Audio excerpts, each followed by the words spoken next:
नमस्कार दोस्तों, मेरा नाम इंद्र है। फ्रेट फैक्ट्स चैनल में आपका स्वागत है। आज की असली कहानी हमारे पड़ोसी देश चीन के बारे में है। चीन के बीजिंग शहर में एक ऐसी घटना घटने का दावा किया जाता है जिसकी वजह से आज भी देर रात लोग बसों में सफर करने से डरते हैं। यहाँ करीब 2 दशक से भी ज्यादा समय से रूट नंबर 375 की बुथा बस की कहानी सुनाई जाती रही है। कहानी में कितनी सच्चाई है, इसे लेकर कुछ भी कहना सही नहीं है। हालांकि बीजिंग की तमाम वेबसाइट्स समेत कई अंग्रेजी वेबसाइट्स पर इसे लेकर काफी कुछ बताया गया है। क्या है 27 साल पुरानी कहानी। बात 14 नवंबर 1995 की है। नवंबर का महीना था, इसलिए ठंड भी अपने चरम पर थी। घने कोहरे के साथ सर्द हवाएं तेजी से बह रही थीं। इस दौरान चीन की रूट नंबर 375 बस अपने निर्धारित समय पर युआन मिंगवांस बस टर्मिनल से शियांगशान फ्रेग्रेंट हिल के लिए निकलती है। बस यात्रियों से खचाखच भरी हुई थी। हालांकि जैसे जैसे स्टेशन आते जाते यात्री भी धीरे धीरे कर बस से उतर जाते। देखते ही देखते अब बस पूरी तरह से खाली हो चुकी थी। बस में अब एक ड्राइवर और एक महिला कंडक्टर ही बचे थे। फ्रेग्रेंट हिल का सफर अभी लंबा था क्योंकि अभी और 7 स्टॉप बचे थे। लगभग आधी रात का समय हो चुका था। चारों ओर सन्नाटा पसरा था। जिस रास्ते से यह बस जा रही थी वह गांव और घने जंगलों के बीच से होकर गुजरता था। 1-2 स्टेशन गुजरने के बाद बस नंबर 375 समर पैलेस के बस स्टॉप पर रुकती है। यहाँ से एक वृद्ध महिला, एक 19 साल का लड़का और एक कपल बस में चढ़ जाते हैं। यंग कपल ड्राइवर के पीछे वाली सीट पर तो लड़का बस के गेट की साइड वाली सीट पर जाकर बैठ जाता है। वहीं वृद्ध महिला लड़के के ठीक पीछे बैठी होती है। अब बस में कुल 6 लोग थे, 4 यात्री और 2 बस कर्मचारी। बस दोबारा अपनी मंजिल की ओर चल पड़ती है। अंदर का माहौल एकदम शांत था। इन 6 लोगों के अलावा दूर दूर तक कोई इंसान नजर नहीं आ रहा था। लगभग 4 स्टॉप और गुजरने के बाद बस के ड्राइवर को 2 लोग सड़क किनारे खड़े नजर आए। ये देख पहले तो ड्राइवर ने बस को रोकने का नहीं सोचा क्योंकि वो लोग जहां खड़े थे वह कोई बस स्टॉप नहीं था। हालांकि महिला कंडक्टर के समझाने पर ड्राइवर ने बस रोक दी क्योंकि इस रूट की यह आखिरी बस थी। खैर, बस रुकती है और वे पीछे वाले दरवाजे से अंदर दाखिल हो जाते हैं। तभी हैरान कर देने वाली बात यह हुई कि बस में 2 नहीं बल्कि 3 लोग अंदर आए, जबकि बाहर केवल 2 ही लोग दिखे थे। उनमें से 2 व्यक्तियों के चेहरे बिल्कुल सफेद थे, आम लोगों से भी ज्यादा सफेद, और तीसरे व्यक्ति को उन्होंने अपने कंधे के सहारे खड़ा कर रखा था।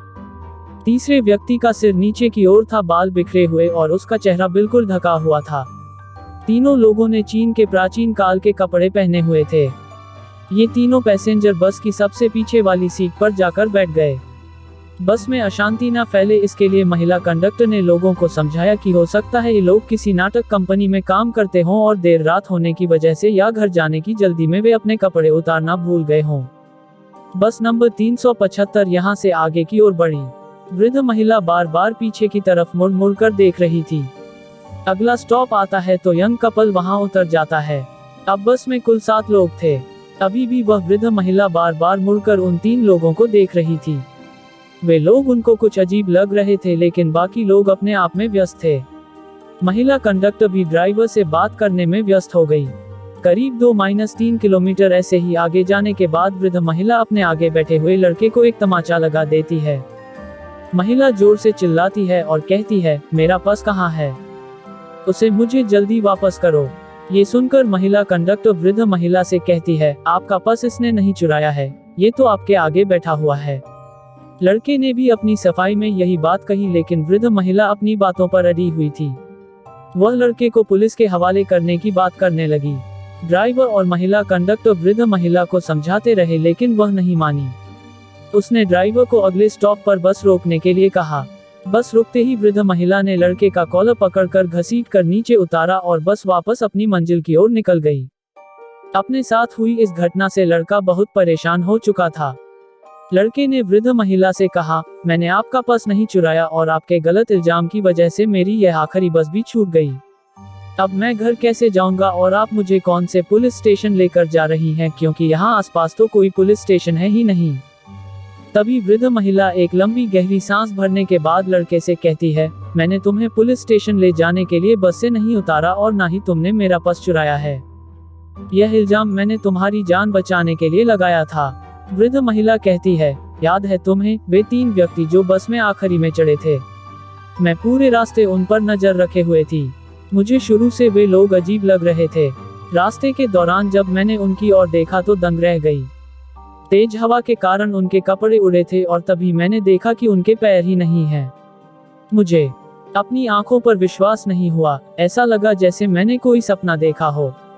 मैं लगातार उन पर नजर रखे हुए थी, तभी तीसरा व्यक्ति जो उन दोनों के कंधों पर था, उसका चेहरा मुझे दिखा। ये देख मैं समझ चुकी थी वह कोई इंसान नहीं है। मुझे जितना जल्दी हो सके उस बस से उतरना था और तुम्हारी भी जान बचानी थी। इसलिए मैंने अपना पर्स चोरी होने का झूठा इल्जाम तुम्हारे ऊपर लगाया ताकि उन लोगों को कोई शक भी ना हो और हम दोनों उस बस से सही सलामत नीचे भी उतर जाएं। इसके बाद वृद्ध महिला और लड़का तुरंत वहां से पुलिस स्टेशन जाते हैं और पुलिस कर्मचारियों को अपने साथ घटी इस घटना के बारे में बताते हैं। हालांकि यहाँ कोई भी उनकी बातों पर यकीन नहीं करता है। पुलिस उन्हें वापस घर लौट जाने की सलाह देती है। इसके बाद वृद्ध महिला और लड़का अपने अपने घर चले जाते हैं। अगले दिन 15 नवंबर की सुबह पुलिस को सूचना मिलती है कि Yuan Ming Wans bus terminal से फ्रेग्रेंट हिल तक जाने वाली रूट बस नंबर 375 गायब है।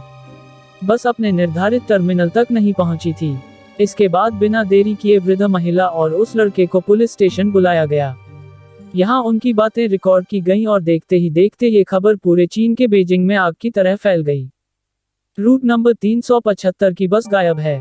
पुलिस काफी मशक्कत और छानबीन करने के बाद भी बस नंबर 375 का पता नहीं लगा पाए। यहाँ तक कि पुलिस ने सारे सीसीटीवी कैमरे तक खंगाले डाले मगर कुछ पता न चल सका। 16 नवंबर को पुलिस को सूचना मिलती है कि एक बस नदी में गिरी हुई है। ये वही बस थी। पुलिस क्रेन की मदद से उस बस को नदी से बाहर निकालती है। बस के अंदर कुल 5 लोगों की लाश थी। 2 लाशों की पहचान ड्राइवर और एक महिला कंडक्टर के रूप में की गई। इस दौरान चौंकाने वाली बात ये रही कि कंडक्टर और ड्राइवर की लाश से अलग बाकी 3 लाशें बुरी तरह सड़ चुकी थीं। उन लाशों से बहुत बदबू आ रही थी। इतना ही नहीं, मामले को लेकर जब डिपो से संपर्क किया गया तो पता चला कि बस में इतना फ्यूल ही नहीं था कि वह 100 किलोमीटर आगे तक जा सके। इसके बाद फ्यूल टैंक खोलकर देखा गया तो लोगों के होश उड़ गए। फ्यूल टैंक ताजे खून से भरा था। जिस स्टेशन पर वृद्ध महिला और लड़का उतरे थे, उसके बाद के रूट में जितने भी सीसीटीवी थे, उनमें से एक भी सीसीटीवी में वो बस कैद नहीं हुई। ये घटना 1995 की सबसे बड़ी घटना थी जिसे ग्लोबल टाइम्स ने अपने चैनल पर दिखाया था। बाल बाल बचे वृद्ध महिला और उस लड़के को लोग भाग्यशाली समझने लगे। ऐसे में एक सवाल जो आज भी लोगों के लिए पहेली बना हुआ है वह ये कि क्या वाकई वो 3 लोग इंसान नहीं थे? क्या वे सचमुच भूत थे? अगर आपको ऐसी किसी बस मिले तो क्या आप इस बस में सफर करेंगे? हमें कमेंट बॉक्स में बोले और अधिक रोचक या रहस्यमय मोई तथ्यों के लिए हमारे चैनल फ्रीगेट फैक्ट्स को सब्सक्राइब करना ना भूलें। मिलते हैं एक और रहस्यमयी वीडियो में। उस समय के लिए अलविदा।